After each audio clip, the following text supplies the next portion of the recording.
नमस्कार, मी doctor Pradeep Deshmukh acupuncture acupressure क्षेत्रामध्ये गेल्या 41 वर्ष काम करतो आहे. आज मी ठामपणे सांगू शकतो की जगामध्ये स्पॉन्डिलोसिस नावाचा रोग अस्तित्वात नाही. जे काय आहे ते मसल कॉम्प्रेशन असतं की तुमच्या मूवमेंट तुमच्या फिट होतात, हलू शकत नाही तुम्ही, त्यामुळे तुम्हाला हळूहळू मणक्यामध्ये त्रास येतात.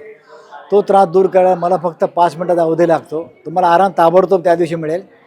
दुसरी महत्त्वाची गोष्ट म्हणजे अस्थमा.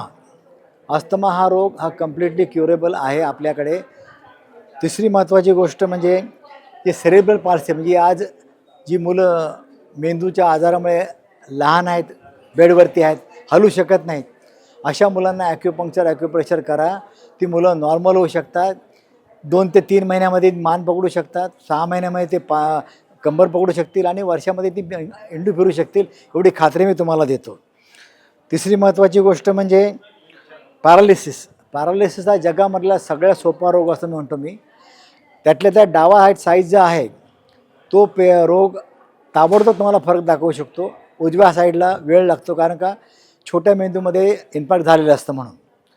पण तरी पण पॅरालिसिस हा कम्प्लिटली क्युरेबल आहे. आणि पॅरालिसिस रोग आला, अटॅक आला आणि त्यातलं जर आमच्याकडे आणलं तर हॉस्पिटलवरती एकही रुपया खर्च होण्याची गॅरंटी तुम्हाला मी देतो. धन्यवाद.